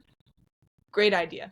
You know, like, there's plenty of things that, like, you know, that are good things that we can take from these social constructions, and you could tell that people had good intentions when creating them, you know? And so, like, and this is the kind of whole thing that, like, Kayla mentioned earlier, like, who am I to say that my truth is more valid than yours? And where do we determine that, and how do we determine it? It's difficult, but, you know, this is how it's been done in the past. And so, like, and I think that's why we see, like, a certain amount of, like, evil in, like, in the basis of these systems, because I feel like it takes a certain level of narcissism to be like, my idea is the best idea, and I will make people believe in it. Like, I feel like you're not maybe the most grounded person if you're getting to that conclusion. Yes and no. You know, I do think about this a lot, where, like, religion is gone so deep into history and gone so deep into people's beliefs and their families and stuff. Like, there is a bit of a sunk cost fallacy and a little bit of a cognitive dissonance of, like, well, if this isn't true, then what is my reality? And and the same thing of, like, learning about the social construction of reality is like, well, if this is the truth, then, like, how am I supposed to fit into this? So, like, you know, religion, culture, all this stuff, this is what we use to affirm what we believe, and that's, you know, that's the end all be all. And there's just more people there's just some people that are a little bit more powerful and a little bit more able to impose that belief onto others. But in that vein, what is the most effective way to teach, or the way to maintain this stability, is to teach people that things are the way they are. These are ultimate truths. Do not question it. This is how you live life. And the most effective way to destabilize this, or the current social construction, is to teach people to think critically, to recognize that their reality is as made up as the next person's reality, and that humans were not made to stand still. Free thought is one of the greatest qualities that humanity has, and, you know, we won't treat free thought and free will as the same thing, but we are free to think what we want to think. You know, you are free to have whatever thoughts in your mind. Now, how you behave from those thoughts. I'm having some crazy thoughts in my mind right now. I'm sure. Oh, I know you are, Nick. That's in Nick's mind. Piss. Hey, we got it in there, Abby. Did you guys have a quote of, like, one piss joke about me per episode or something? Apparently. It just seems like it. I know, Nick, you're the one who's bringing up piss a whole lot. I didn't even mention it this time. That time. No, that's just what your reality is, and like it's different from my reality, but like it's still valid. Yeah, Nick's reality is he loves piss, and that's okay. Right, yeah. I'm not trying to piss on your piss parade. Fair I enough. get a little. You seem a little pissy about it, Nick. Yeah. But yeah, free thought is one of the greatest qualities that humanity has. So why don't we utilize it? You know, why do we not? I don't know. Why don't we, Abby? I mean, that's really I'm not trying to like incite a riot here or anything, but like, I am. really, like, it is like frustrating when you learn about this stuff and it's like, why wasn't this taught to me? You know, why didn't people tell me this when I was a kid? You know, and maybe it wouldn't be something to tell kids a whole lot because they could go crazy with it, but like, still, like, I really wish that we valued critical thinking a lot more, and not critical thinking. I was gonna say, but the idea of like critical thinking and questioning authority, I think, is an important thing to teach.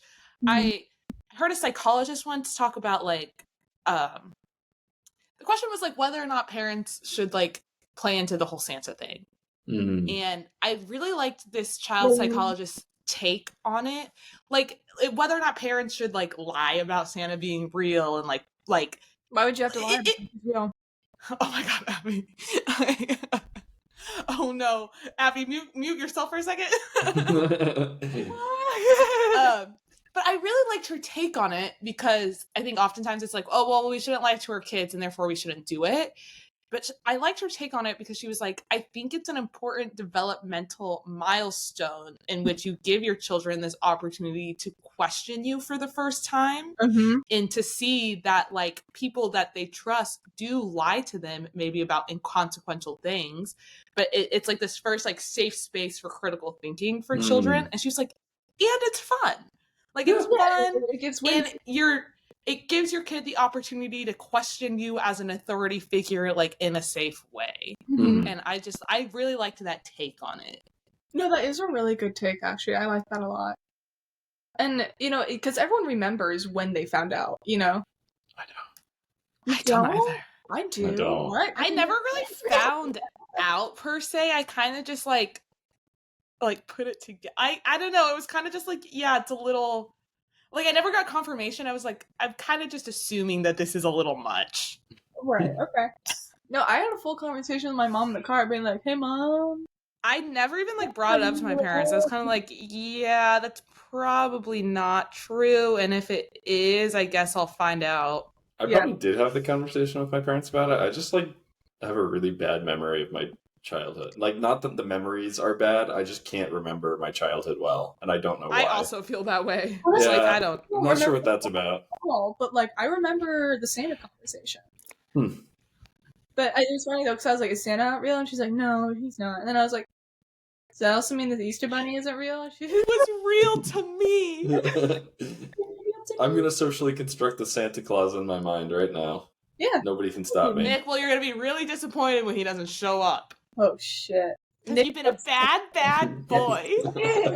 Nick blackout drunk and plants presents for himself. For so Yeah. I will be the Santa Claus. Yeah. I don't remember where I am right now. Tim Allen be like? For real. Okay, yes. So, teaching people to think critically is probably the ultimate form of questioning social construction. And whether or not we value that kind of tells where we want social construction to be. But I won't get too far into that. Yeah, we should dismantle the Department of Education. Well, no, not that. We need to teach more. Nick, we don't more value in education. I know. That's Nick, we won't have to do anything. What do you mean? It's already been dismantled. I know. Yeah. Anyways, reality is based on what frames it. Perspective is key. And as an example, men and women are... So here are two different examples and two different perspectives on the exact same subject, where you could take your thinking in two different ways. Men and women are fundamentally different in ways that justify treating them differently. This is the basis of sexism, where women bear children, therefore women cook food. It sounds eerily what a provider should be, but that's none of my business. And then to man hunt, men strong, men better. Okay. That's that's the perspective. And then biologically speaking, as Kayla recently taught us, men and women are fundamentally the same in most ways that matter in society, which makes it wrong to treat them differently. Chromosomes define our physiological body, but it does not define what our made-up social structure is. We define it. Women used to be idolized in ancient culture because of their ability to bear children. When and why did this change?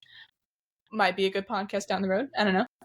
It is a hard question because in some ways I am like, yes, men and women are fundamentally different, but in a lot of those ways I'm thinking we become fundamentally different because of the way we set up society before that has then affected like how we see ourselves, how we choose to behave in society. Like so maybe they aren't fundamental differences, they are just differences that have arisen because of the society that we live in. Yes, question that ultimate reality. Like, is it really that we're fundamentally different because of biological things, or did someone say, well, it's biologically different? Like, I think it's definitely the latter of, like, people saying, well, there's an X and a Y chromosome, and therefore we must be treated differently. Where it's like, when we actually deep dive into, like, the significance of the X and Y chromosome, it's really only for purposes of procreation and nothing else. Well, and we didn't know about the X and Y chromosome for 99+% of the time that we've been treating men and women differently in society. Yes. Yeah. No, and that's the thing. Like, science definitely contradicts a lot of previous ideas, and that's what's supposed to happen. People used to think that the Earth revolved around, or the sun revolved around the Earth. Yeah. We learned, and that doesn't mean that the people who thought that in the past were like evil. It was just that, like, we didn't know different. Yeah. And I think there are like some obvious like biological differences between males and females, right? Like one of them is that like, males cannot give birth. Yeah. That's sexual. Generally speaking, males cannot give birth, but that doesn't mean that doesn't have anything to do with like who is hunting, who is, being the primary breadwinner in society. Those things who can open up a bank account come after the fact. Yeah, right? Like you should still be able to open up a bank account just because you can have a child. Like, Well, yeah, and that's the thing, like, going along with that, like, sure, we think that there's a lot of differences between men and women and humans, but, like, when we look at our sexual dimorphisms compared to other animals, we are insanely biologically similar. Yeah, even compared to other apes too, right? Right, yes. Yeah, their structures are very different, and, men are much more robust. We actually, like, have lots of different, males and other animals are much more robust, and I think that's a very interesting thing, because like we have put it into our minds that like, oh no, from the perspective of men and women are so different, but like when you look in the perspective of the animal kingdom, we're actually one of the most similar sets of male and female animals, and it bothers me. It really does. Well, actually, because a fun fact is like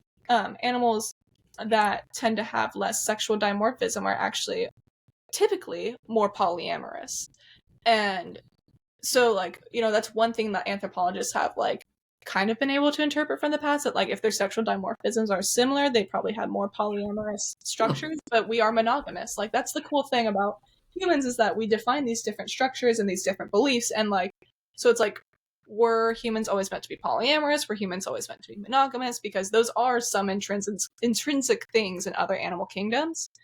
But I digress from that. But like humans are very different and complex, so like we cannot pull from other animals and say, well, the male seems stronger and like they run the show, so we should be strong and run the show. Because it's like, no, we behave very differently. We look very differently, but at the same thing, we are very similar to each other as humans. So like to create such these like strong different social structures because we perceive us as being so different is like a completely false basis. And it really makes me mad, if you can't tell.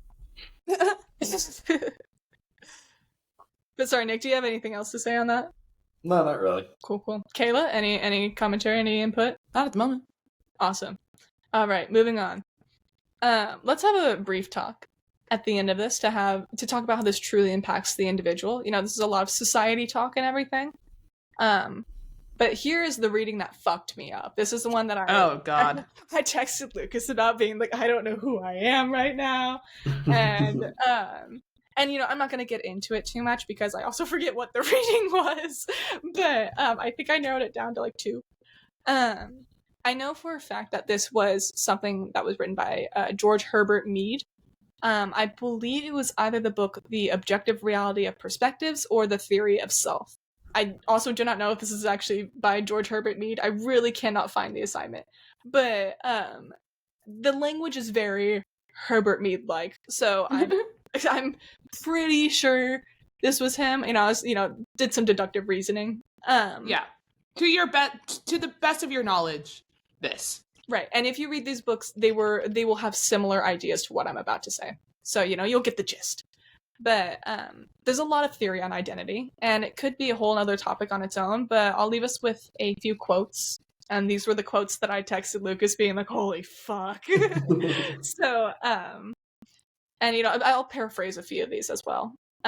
But one is, the individual may have a number of their own self-interpretations, and people will seek to validate these interpretations. So, you know, we come up with this idea based on society of this is who I should be, and then we will perform that to then get this external validation of, okay, I am on the right track of who I think I am. And it's very interesting. Like, I think we see this a lot in high school, and people are finding their identity where they're like, I'm the nerd, so I'll be a nerd, or I want to be a popular girl, so I'll be a popular It's kind girl. of It's very funny to me that this fucked you up, because in a lot of ways this is what like helps me. Like, I feel like I just like I function better if I know, even though all the rules in society, it's all made up. Right. I've already bought into that fact. So like, I like to know what is my role I need to play at work. Like, what is the mask and outfit and like identity I need to put on for this situation? Like, what is the role I play when I like go on a date? And like stuff like that helps me. It's like, I know it's all made up, and I've bought into that. And give me the list of rules, and I'll abide by them, and I'll do better. Well, yeah, I mean, I kind of had this own like thing like last week where it's like, okay, I'm putting my podcast hat on, where like, you know, this isn't how we like normally talk to each other, right? We don't like lecture to each other. I mean, we'd have fun discussions, but it's way more casual. And so like, you know, it's a performance of like, you know, this is my position right now. This is how I need to be speaking. And like, and it's funny when like earlier you were like, this is exactly how I give the lecture. And like, that's your identity. That's who you are. And that's how you would want to perform it. But like other people are like, no, I have to, you know, dress in a suit and a tie, and I will, you know, rehearse every single script so that I don't mess up. It's a very weird way that we both interpret of like how we need to perform in society. And it is really like internalized because of what we perceive. And this quote said, this isn't the same quote that I have up on the slide right now, but it says, the individual's own life appears as objectively real to himself as well as others. So the individual's own life appears as objectively real to himself as well as others, only as it is located within a social world that itself has the character of objective reality. So like a lot of the ideas of identity is like, if that identity was never affirmed, would you actually still perform that identity? You know, if there was no feminine, would we still be seeing people behaving as feminine? If we don't put a label to it, does that label exist? And that's like a very weird section of like sociological theory where it's like are labels helpful or are they harmful? Where like we're able to find a collective and find our people and people that we align with more, but like the minute that we define that this is a group of people, it gives the opportunity of othering and us versus them. And so like it's a very fine line of like how do we define ourselves and how we fit in society, and also who we are more aligned to communicate with. Basically, we socially construct the world and define the characteristics within it. And then we use these characteristics to define the self. And when we perform this into society, we want to gain the positive experience of feeling like our external behavior matches our internal beliefs. And, you know, this goes back to cognitive dissonance and everything of like reassuring your self-identity. But like, where did your self-identity come from? And this is kind of the idea of free will as well, and free thinking of like, am I inherently this person, or is this who I am trying to be? You know? And there's people often find themselves in the middle ground of like, I don't, I'm trying out this different kind of person, I'm trying this version of myself, and I want to see if I feel more comfortable in it. And that's a really cool part of communication society, but it's also one that like kind of fucks with you a little bit. It also says here that institutions, roles, and identities exist as objectively real phenomena in the social world, though they and this world at the same time are nothing but human productions. The quote here says, "You may have an idea of your identity and who you are, but if no one else recognizes and affirms what your identity should be..." Oh yeah, but what if no one else recognizes and affirms what your identity should be? This is what I was saying earlier. Like, if you don't receive that validation back, then what? Mm-hmm. How do you interpret this? And we don't really have a system that questions that. Because we are very good at having human connection and finding someone, we have Reddit nowadays. Like, you can find someone who has the same thoughts as you. And so, like, I think we experience this question a lot less, but, like, what if there is someone out there that is having an identity that is not affirmed? Like, what is that process? What does someone go through? And, like, how does someone react? I would just assume it's, like, probably very distressing. Like, you hear this a lot with, like serial killers and stuff, where they're like, I know that this behavior is wrong, but I can't help that I want to do it. Right, yeah. And they're like, and I tried not to, and that didn't work. I still wanted to, so I just decided that I would. And they talk about that, like, time in between where they're trying not to kill as being, like, very distressing, like, going against, like, to them, what their personality, I guess, is. Like, these and, like, urges can speak to part of your identity. The serial killer thing is a very hard, like, line of debate, but also, like, it's very valid, but I also don't want to relate, like, other people's, like, identity things. So it's, like, the other thing that I'm thinking about is, like, when... Well, I'm just trying to think of, like, one group where there would be no affirmation for it. Like, they're probably... in current society. Yeah. Like, something like your sexuality, like, you could probably find other people that are going through that. But I would imagine it's hard for someone that has, like, violent instincts. But then there are people that have violent instincts that find other people that have violent instincts. And then I'm always like, how did you two find each other? Right. I think it's gotten easier today to find that kind of community with the internet. I think you see that a lot in, like, LGBTQ spaces, where, like, people are able to find, queer spaces online that they could not find in their, normal lives, at school, at work, wherever. But I think if you go back, even like 50, 100 years, I think you see that a lot more, where society does not affirm these identities. And so they either have to, like, repress them or hide them or, do all of this work to try to pretend that it isn't real or isn't bothering them or isn't something that they think about. And then, you see this with, like, trans people who come out when they're, like, 80, where their entire lives they've been repressing it. But now that, like, society has gotten to a point where they feel like they can express themselves the way they want to, they come out and, live their life the way that they wanted to the whole time. Yeah, no, I was gonna add to that, like, in a similar vein, where, like, how you said, like, who I'm supposed to be when I'm at work and who I'm supposed to be when I'm here and who I'm supposed to be there. Like, there's also this, like, with, more inherent things like your sexuality. Like, there is this, like, I can't be queer at work, kind of thing. Mm-hmm. Like, yeah. And, I have this, like, role to play. And, like, people who are straight passing or even people who are, like, white passing or whatever, like, there is this, like, ability to camouflage yourself, whereas other people do not. Yeah, then you get into, like, a code switching territory. Yes, of, like, masking, like, certain traits for certain contexts. Yeah, and it isn't comfortable to do that, Like, again, you feel, like, more safe in a more, like, external environment way, but not with yourself. You don't feel like you're, truly living. Yeah, like, there's a certain amount of energy that's going into, like, masking certain traits and performing other ones that maybe wouldn't be natural. Mm-hmm. Which is like Pride, for example. Like, that is such an amazing time for, even if you are straight, being at Pride. Like, it's just so, like, freeing to walk around and see everyone be so happy and just walk around as themselves and all. Mm-hmm. Like, Pride is such a good example of the opposite end of, like, having to deal with all the repression of society to really just come out and be like, I am being so gay today and there's nothing you can do about it. And like that is like a fantastic feeling. And yeah, and to like see everyone around you be on like the same page about like, we're also going to be so gay today. Yeah, and the full affirmation of like, you are who you are and everyone around here is so happy that you're doing that, you know, like full affirmation that like not everyone is able to experience, which is very interesting because people really understand that feeling of like, I feel so accepted, I feel so like myself, I feel like my personality's on a roll right now, you know, kind of thing. And but then like think about the opposite feeling of that, you know, and how people have had to experience that before, and just how, because like it's hard to like think about the opposite feeling of that and how painful and scary it must be.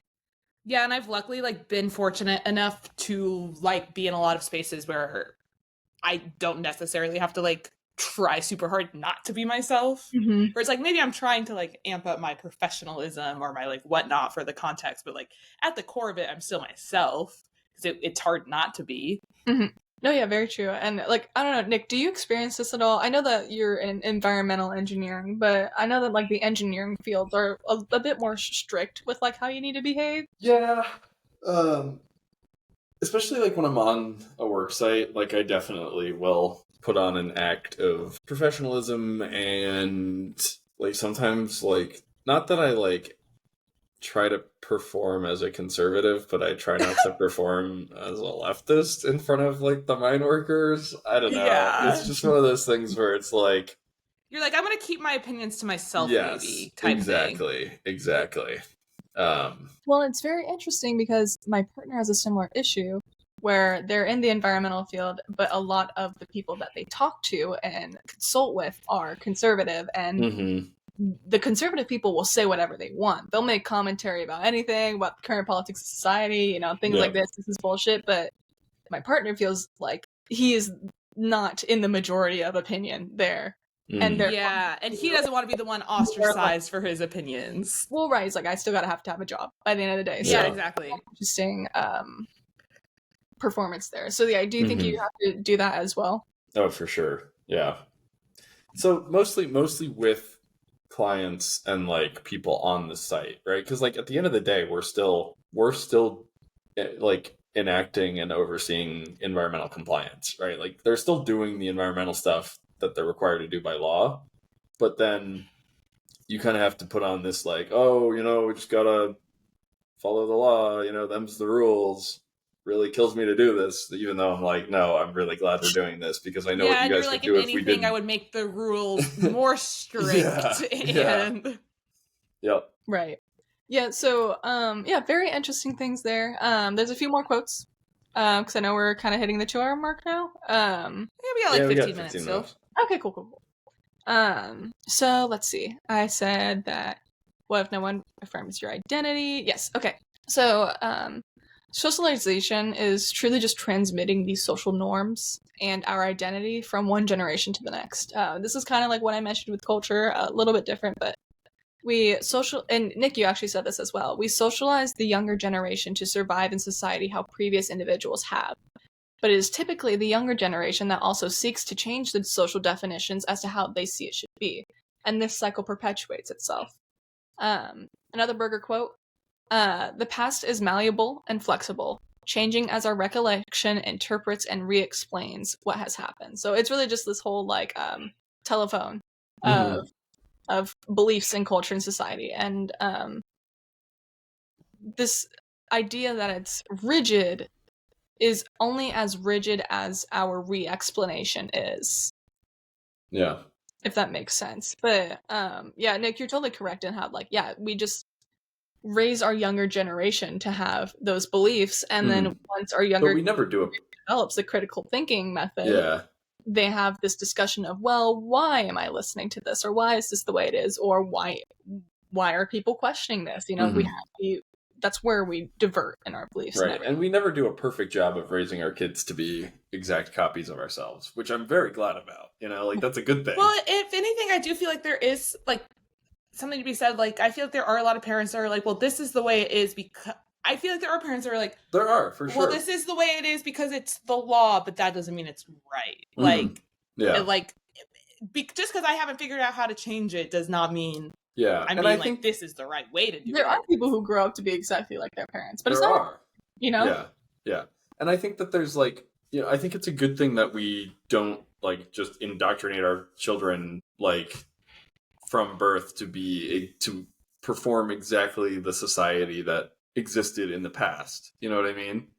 Like we do encourage children to we could probably do a better job of this, but we do encourage children to like be creative and think outside the box and have new ideas and think about how things could be different in 50 or 100 years, Yeah, because if nothing ever changed ever, that would be bad. Right. Yeah. Yeah, and I do like that, like, we do start presenting that to, adolescents and stuff, but, like, the part that, like, worries me in, like, modern society is that we kind of just have AI think for everyone right now. Oh, yeah. Because, like, Well, I mean, that's a whole nother conversation. Yeah, that's like 7 episodes right there. English prompts that are supposed to get you to think about certain things, even though I was not the best fan of, like, interpreting books in English, but, like, it did give your own, like, okay, like, what is your perspective on this? And then for some reason, it was always the wrong perspective. But, like, that's just me being mad at literature.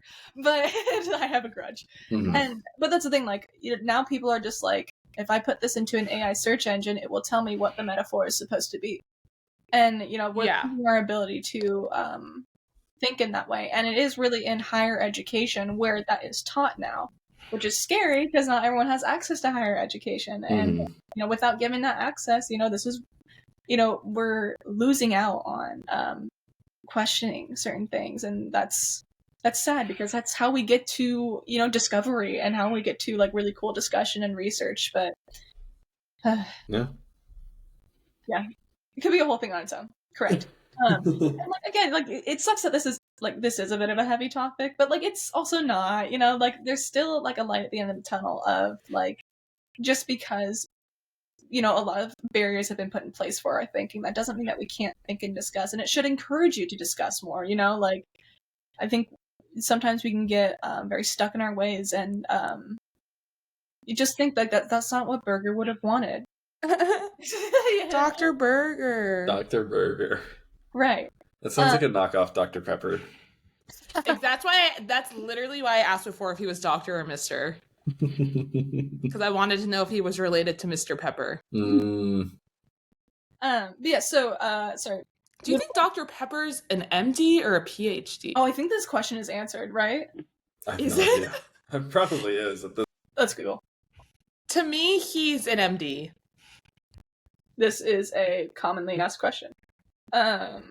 Holy shit. American pharmacist, I believe. Charles T. Pepper attended the University of Virginia for medical training and received his Doctor of Medicine. There we go. MD. I also didn't know he was a real person. He was a physician and surgeon during the American Civil War. Oh! He's not the drink here.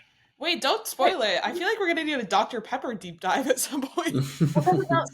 He was not the drink's creator. Charles Alderton was a pharmacist. But that would be a PhD. So there is an MD and a PhD involved. That all Wait, are pharmacists MDs? PhDs? I don't know. I don't think they have to go through... Yeah, so the creator... It was not named after the creator. It was named after... They're PharmDs. Yeah, I was going to say, I thought they had like their own thing. Oh. I guess it's PHARMD. But ARM. But ARM. Yeah. PHRMD. PHRMD. Exactly. That's... Wait, so she PH and... I don't know. Yeah, Nick, quill her head. Is that all you have for us, Abby? A few more quotes. Okay, you're on your quotes. Okay. Go for it. Yeah, sorry. Yeah, I'll go quick. No, you're fine. You still got time. And again, this is a lot of like repetition, but this is from the paper. Socialization must be established in order to lay out a tradition of behavior and ensure its persistence in time. But full socialization is theoretically impossible because of human individualization and even biological variation. Therefore, there will always be a symmetry between socialization and internalization that will inherently lead to degrees of social disorder. So yeah, this is why we have people that disagree on things. Like, there is human individuality that comes into this that will always question the current reality. And that is why humans evolve, that are... Yeah, but that's good. Like, we should always be questioning. Exactly. Like, that's the really cool thing of it. And like, this asymmetry is half the reason we have survived so long. And I think that's a really cool attribute of humans that we kind of forget, is that like our ability to learn and question and communicate is what has gotten us to this point, and will continue to get us further if we allow it. Now, last quote before the last quote. The second to last quote, some might call The penultimate. The You quote might say. that we've been on the slide on for a while. Man is incapable of conceiving his experience in a comprehensively meaningful way, unless such a conception is transmitted to him by means of social processes. A question that sociological theorists often have addresses whether individuals more or less passively become the person others say that they are, or whether individuals can put on a performance to convince others who they are, so that others treat them as the person they want to become.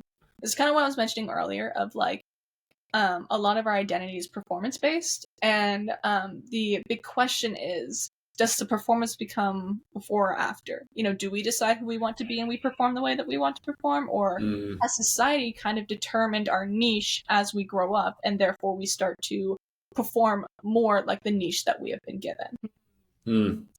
Sounds like Divergent. It seems like there might be a little bit of both going on. You know, I would assume it's kind of a back and forth. A little of column A, a little of column B. Yeah, you can definitely put on a performance to some extent, but I do think like if you perform it long enough, it does kind of stop being a performance.